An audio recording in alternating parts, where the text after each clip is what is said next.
What have you done? You've not listened to the mandate. Vinash Kale Viprit Buddhi, you have done the exact opposite. You've kept the same cabinet, you've kept the same finance minister who's given the same shoddy budget. No, क्या ये मेरा case है, लोकपाल पर मैंने जो है complain किया हुआ है और ये केस मेरे ऊपर है, इसीलिए मैं यहाँ बैठा हुआ हूँ। ये कुछ भी हो रहा है तो दरअसल हीरानंदानी को यदि हिम्मत है जिसके बारे में ये बात कर रही है, उसको हिंदुस्तान में आके सीबीआई उसको बुला रही है, वो आ क्यों नहीं रहा है? The best thing you can do is the right thing. The next best thing you can do is the wrong thing. And the worst thing you can do is nothing. The Honorable Finance Minister has made a mockery of the people of India in this union budget by doing absolutely nothing. Madam, I have to say I'm deeply pained at the very onset. I must point something out. When we talk on the governor, speak on the President's address, the Honorable Prime Minister leaves the chamber. Today, when we're speaking on the finance bill, the Honorable Finance Minister leaves the chamber. We members of the opposition are deeply pained by this. We hope that the government will take notice of our pain and be present in the House each time that we speak on relevant issues. Theodore Roosevelt, the 26th President of the United States, had said, in any moment of decision, the best thing you can do is the right thing. The next best thing you can do is the wrong thing. And the worst thing you can do is nothing. The Honorable Finance Minister has made a mockery of the people of India in this union budget by doing absolutely nothing. Whatever little changes are there are regressive and ill thought out. Means that the people did not want a business as usual approach. The people wanted a course correction. What have you done? You've not listened to the mandate. Vinash Kale Viprit Buddhi, you have done the exact opposite. You've kept the same cabinet, you've kept the same finance minister who's given the same shoddy budget. Who is this budget for? The middle class make up 31% of India. The poor make up between 60 and 65% of India. I will demonstrate how this budget systematically strangles the poor and the middle class. This is a kursi bajao budget, a save the chair budget for this government, and even that it doesn't do very well. Broadly, there are two types of taxes: direct taxes, indirect taxes. Direct taxes are known as progressive taxes. Why are they progressive? So income tax, property tax, investment tax on capital gains, these are done in a way that the richer you are, the more tax you pay. So they're kind of fairer. Sir, please. Sir.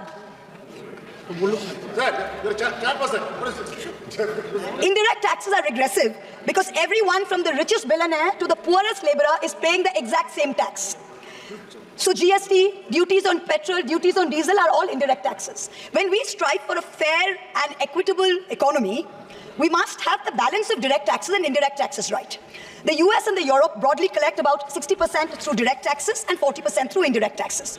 Some Scandinavian states with welfare models collect 70% through direct taxes, 30% from indirect taxes.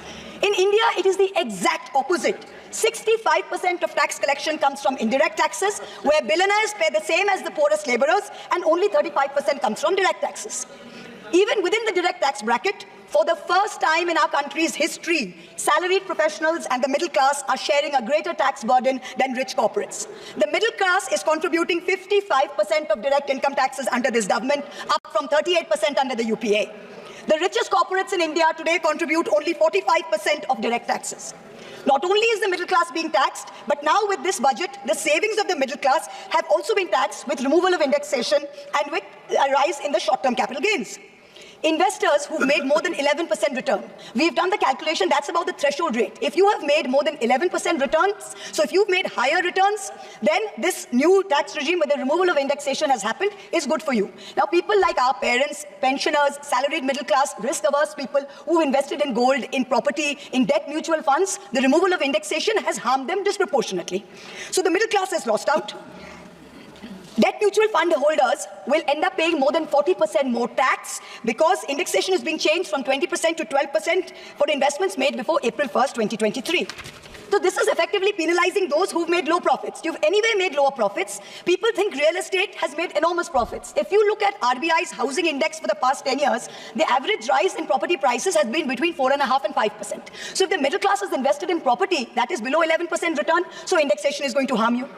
The current GST regime is irrational and iniquitous. There is 18% GST levied on life insurance and medical insurance products. The Honorable MOS Finance yesterday, on Monday, told this House that the government has collected 8,263 crores as GST on health insurance for the fiscal year 23-24 alone. This is blood money. Our Honorable Chief Minister Mamata Banerjee wrote a letter to the Finance Minister, to the centre, pointing out that this is a completely anti-people tax. What is life insurance? What is health insurance? It is people guaranteeing and spending money and protecting against life's uncertainties, against accident, against injury, against ill health, against death. What are you doing? You are imposing GST, same rate that a billionaire pays, the poorest middle class person has to pay. So people are deterred from taking out new policies. People are deterred from continuing existing insurance. This should be removed at the earliest. Now let me now move on to what affects more than 70% of Indian citizens, social sector allocations. The general trend over the past decade, in every budget in the last 10 years, of which our Honorable Finance Minister has presented 7, has been in nominal terms, you have allocated more money to the social sector. But if you account for inflation and you look at real allocations, inflation adjusted, allocations have seen reductions of over 25% in the past 10 years. I'm going to look at real allocations, that is adjusted for inflation, for some major schemes in the past 10 years. Sarva Shiksha Abhijan, minus 18%. Rashtriya Madhyamik Shiksha Abhiyan, minus 9%. ICDS, which affects every child, it's a school scheme, minus 34%. Mission Anganwadi, minus 5%. PM Poshan, minus 45%. PMGSY, those of us who have rural areas, the Pradhan Mantri Gram Sadak Yojana scheme, minus 47% reduction in real terms. The National Social Assistance Program, minus 20%. The combined expenditure on 5 social schemes, the top 5 social schemes as a percentage of GST, of GDP, has declined from a peak of 0.93%, so almost 1% of GDP in 2009-10. Do you know where it is today in 23-24? It is 0.36%. It is only a third of what it was in 9-10. The Manrega budget during COVID, when the centre was telling all the states, please give employment to the labourers, they are going back. The Manrega budget into 2021 was 0.6% of GDP. Do you know what it is today? 0.26%. No, Specific budget figures for 24-25 are shameful. Specific figures, let's look at the specific figures. The allocation for Samarth, which is maternity entitlement and the creche scheme, has been reduced by 70 crores compared to budget estimates of last year. The budget for the National Social Assistance Program, for again those of us with rural areas, you know how important this is. This is what gives social security pensions to the elderly, to single women, to disabled. This is unchanged from last year at 9,652 crores. 9,600 crores, same as last year, no adjustment for inflation. The central contribution to social security pensions has been unchanged since 2014. It was 200 rupees in 2014. It is still 200 rupees per person today. The price of the cutlets in the parliamentary canteen in the last 10 years have been adjusted for inflation with the government's approval. The price of the cutlets in the parliamentary canteen have more than doubled. But when it comes to giving social security for the poorest of the poor, it is still 200 rupees in the last 10 years, no change. This budget's allocation, there is no room for higher salaries for Anganwadi workers. Their salaries have been unchanged since 2018. No room for higher honorarium for midday meal cooks. You have to understand a lot of the women in villages depend on only Anganwadi sectors and midday meal sectors for any source of employment. There has been no higher allocation for supplementary nutrition given to children.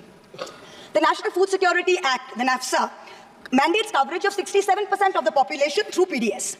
The Prime Minister has very proudly proclaimed that this is a food surplus country. Fine. Then why have we not increased the population covered under rations? Since 2011, you have not had a census. Since you have not had a census, you have not increased the number of people being covered under rations. Also, one very important question. Why is the central government blatantly defying the direction of the Supreme Court? We went to the Supreme Court on the migrant workers case. The Supreme Court gave an order, a direct order to the central government, that the central government is to give rations to 8 crore migrant workers of the unorganized sector who have been left out of the food security net. The last hearing was on 16 July 2024. Court again said that you have to please give money to the states which have issued additional cards, ration cards. But there's no room in the budget for this. There is no allocation. In this rush to protect its own share, the government is making a very dangerous mistake, which is it's not giving enough to protect our borders.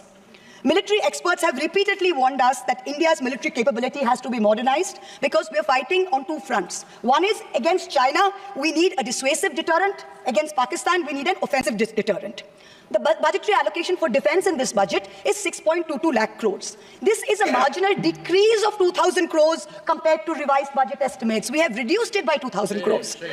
This year's allocation, the budget defense allocation, is 1.9% of GDP. This is the lowest since 1960, the lowest. Despite many economic constraints, past governments had always given close to 3% of GDP, which is the universal norm for defense. Over the last decade, ever since this government's been in power, it's been hovering around 2%. We have been unable as a government to compel China to restore status quo ante-April 2020 on the line of actual control. We have been unable to deter Pakistan. In the last 2 months alone, over 50 security personnel and about 10 civilian pilgrims have been killed in Jammu. Capital expenditure on military equipment, 1.7 lakh crores. On paper, this shows that it's almost a 10% increase. What we haven't taken into consideration is this increase was largely due to Russia's inability to supply contracted weapons to us because of the Ukraine war. If we take into account inflation and we take into account the rising dollar rate, we're almost flat. The gap between projections made by the armed forces and between actual allocation is 17 to 23%. That's the gap. Kursi bachane mein aap mast hai. Desh ko bhi dekhiye. We need close to 3%, 2.5% to 3% of GDP to defense. This is something that the country needs to look at. The Honorable Finance Minister started off her speech by talking about the focus on Annadata or farmers and how much this government has done for farmers. The Economic Survey of 24 says 42.3% of Indians depend on agriculture. That's 600 million people, that's 60 crore people. If I looked at the Economic Survey, 22nd July, very carefully. What did the headline say? The headline says, agricultural sector has registered an annual average growth rate of 4.18% in the last 5 years. But then I needed to read and read and read, and in the fine print was written that last year was only 1.4%. So 4.18 over last 5 years is anyway, when you compare it to inflation, is nothing. But when you compare last year's growth of only 1.4%, what is it saying for 60 crore of our people who depend on farming? Productivity and resilience in agriculture was one of the first themes, priority number 1, according to the Finance Minister's budget. She had made 9 priorities. This was priority 1. But the provision for agriculture and allied sectors is only 1,52,000 crores, whereas the provision for 1 bullet train from Ahmedabad to Mumbai is 1,08,000 crores. Please look at the comparisons, everybody. Priority 2, Finance Minister said, is employment and skilling. This government has got the worst track record of creating jobs. India has more jobs in the informal sector, not in the formal sector. The budget is talking of an internship program with the top 500 companies. This is a joke. The top 500 companies employ 70 lakh people in total. That is 1% of the total workforce. Our workforce is about 57 crores. You are expecting companies which have a total which employ 70 lakh people to give employment to 1 crore interns. Please let us know how this is going to happen. I'm really curious. The real problem is somewhere else. The real problem is that 10.3 crore youth have basically become so dejected, they have given up looking for jobs. The Finance Minister, she mentions skilling loans, she mentions education loans. Skilling loans are for 25,000 people, education loans are for 1 lakh people. The country has 140 crore people. Now, what are we doing? Priority 3, according to the Finance Minister, inclusive human resource development and social justice. In this section, the budget says, first on Bihar, we will support expressways. What you're not saying is that you will make expressways which will charge very high tolls. So you are recovering the money, you're not doing anyone a favor. You're charging back-breaking tolls. You might give another bridge which might collapse. Yes. You will set up another power plant, which like Jharkhand may also be outsourced to a favorite businessman. He can be given a nice juicy PPA and sell more imported coal. Secondly, on Andhra, there are no grants, but only loans, that too from multilateral agencies. So basically, dollar loans will be given to Andhra Pradesh, which future generations will have to pay back with interest. There was also another sweeping statement. Grants for backward regions of Rayalaseema, Prakasam and North Coastal Andhra, as stated in the Act, will be provided. I looked in the entire demand for grants with a tooth comb, with a microscope. And I looked at the expenditure budget. Nothing was provided anywhere. I don't see the intelligent people of Andhra being fooled by this. Priority 4, manufacturing and services. The Finance Minister has devoted an entire section on how MSMEs are a priority. I believe her. Yes, it should be a priority. But I'm very confused. Most medium and small enterprises are either proprietorships or partnerships. Madam, can you please explain why these proprietorships and partnerships are taxed at higher rates than companies? This makes no sense. Is the A-team the only businesses who are sending truckloads and tempo loads? MSMEs are not sending. Is that the problem? And also the government needs to get rid of the bizarre 29A of the Insolvency and Bankruptcy Code, because it is killing companies that are in trouble. It does not allow promoters to propose a resolution plan. As long as we have this code, promoters cannot propose a resolution plan. We need to get rid of this. Priority 5 in the Finance Minister's speech, urban development. The Prime Minister had said every citizen will get a house by 2022. We are now in 2024 and we are still making allocation for 3 crore more houses. Yes. Can you please tell us how many more houses we need and when it's going to be done? Let's get this over with. 2047. Priority 6, energy security. The less I speak about this, the better it is. Energy security is security for best friends. It's created by allowing best friends to import low-grade quality coal, mark it up as high-grade quality coal, and sell it to state development corporations at the cost of the country's environment, at the cost of the health of our citizens. Priority 7, the finance minister said, was infrastructure. She announced in a true style of Shagun that she's gifting the nation 1,11,111 crores. 111,111. This is flat on last year. Sadly, most of this will go towards crony capitalists. You'll make roads that have potholes, you'll have airports that leak, you will have bridges that fall out, and the taxpayer will pay for this. The budget speaks of private sector participation. But remember one thing, they bid out 6 airports to one company for a fee to be paid by the government. Then they created a policy that allows the regulator to keep increasing the user development fee. So actually, it's the flying public of India that are paying for this. Priority 8. Innovation, research and development. Grand words. These are just grand words. The finance minister seems to have forgotten that most entrepreneurs register their product and software IPs in foreign countries like the US, since IP registration system for patents is a complete failure in our country. Unless you fix patent registration, this is not going to happen. The last priority she talks about is next generation reforms. This is also another Jamla. She says, I propose to earmark a significant part of a 50-year interest-free loan for competitive federalism. So this is double speak. We'll keep this money in our pocket. If Nitish ji and Chandrababu ji see through our Jumla and they make a big fuss, we'll have some additional funds to keep them happy and to keep the government going. Finally, I have to mention one interesting fact, and I hope that the Treasury benches will have the patience to hear me out. Please. I wholly agree with the Finance Minister on one thing. The budgets for the CBI and the ED have been reduced this year, and I was wondering why. Is it because the voters didn't like the fact that you were using the CBI and the ED to go after the opposition and file fake affidavits? Or is it because you have outsourced the CBI and the ED completely to a businessman in Ahmedabad who's controlling the whole thing? Why have you reduced it? Number one, the former Maharashtra Home Minister highlighted how BJP leaders and agencies have threatened him to filing a fake affidavit. In the case of Sandesh Kali in West Bengal, the women have confirmed on video that BJP leaders forced them to file fake statements. Similarly, I'm told in my matter, Mr. Adani on October 16, 2023, got my friend to his office in Ahmedabad and threatened him with dire consequences to file a fake affidavit. Actually, it was Mr. Adani's in-law, Mr. Cyril Shroff, who filed the fake affidavit and forced him to sign it. Even today, every mid-level official in Adani's office calls mid-level officials in the CBI and says, 161 statement change karaiye, aapka sir ko bulaiye, madam ke against mein statement dijiye. I'm telling the CBI via you, madam, please take a 164 statement once and for all. Don't keep calling back people at Adani's behest to change 161 statements to implicate me. Is going to get you nowhere. Let us reduce the CBI and the ED budget to zero. Let us Mr. Adani pay the full 1,500 crores. Let us outsource it completely to him. End of story. In short, this Kursi Bajao budget is a desperate attempt by the government to stick its head in the sand and act like the mandate of 2024 never happened. But the coming days are going to prove the instability of this government and the inefficacy of its economic policy. We wait for that day. Thank you very much, madam. Thank you. माननीय सदस्य Specific allegation against the government and the particular business house, and she has been tortured like anything. The matter may be referred to the privilege committee. Suamoto privilege committee has to take action on this. It was very serious allegation.